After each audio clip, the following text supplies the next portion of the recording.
आपको मैं बता दूं कि दुनिया में सबसे ज्यादा स्टील प्रोड्यूसिंग कंट्री के मामले में दूसरे नंबर में जो देश है वो कौन सा है? इंडिया।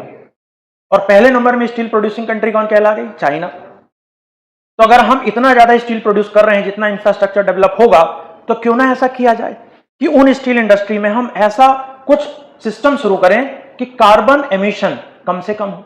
भाई जितना फैक्ट्री में उत्पादन होगा उतना ही ज्यादा कार्बन एमिशन होगा, तो कुछ ऐसा किया जाए कि कार्बन उत्सर्जन कम हो, जिससे हम क्लाइमेट को बचा सके। जैसे आप याद रखो रिन्यूएबल एनर्जी।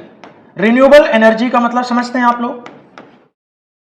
जिस चीज को हम बार बार रिन्यू करें। जैसे कार्बन से हम, कोयला से हम लाइट बनाते हैं, तो कोयला यूज हो गया, उसको रिन्यू नहीं कर सकते हो आप। लेकिन रिन्यूएबल एनर्जी में सबसे पहला जो नाम यहां पर सामने आता है वो कौन सा कहलाया बेटा? Solar energy. अभी कुछ समय पहले आंकड़ा आया था कि हमारे देश में जो उत्पादन हुआ है अभी, हमारी रिन्यूएबल एनर्जी की क्षमता जानते हो कितनी हो गई आज के समय में? 250 गीगावाट। ये आंकड़े याद रख लेना आप लोग। रिन्यूएबल एनर्जी यानी नवीकरणीय ऊर्जा स्रोतों से हमारे यहाँ जो लाइट उत्पादन करने की क्षमता वो कितनी हो चुकी है? 250 गीगावाट, जिसमें सबसे ज्यादा वेटेज किसका है? सोलर एनर्जी का। और दूसरे नंबर में ज्यादा वेटेज किसका कहला गया? Hydro electric energy. हाइड्रो मतलब क्या कहला गया? पानी से लाइट बनना। और तीसरे नंबर में किसका रोल आ गया यहां पर? विंड एनर्जी यानी कि पवन ऊर्जा। ये तीन लाइन से याद रखिएगा।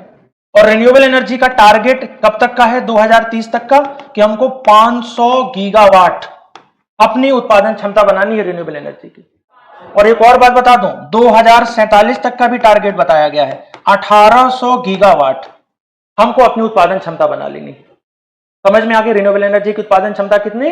1800 गीगावाट 2047 तक। और 2047 का लक्ष्य है कि भारत को कैसा बनाना है? विकसित भारत। पता है आप लोगों को ये बात? चलिए, 2070 तक का टारगेट है net zero carbon emission. Net zero यानी 2070 तक का टारगेट बनाया गया है कि कार्बन उत्सर्जन जीरो होना चाहिए हमारे देश के अंदर। और ये कैसे संभव हो पाएगा?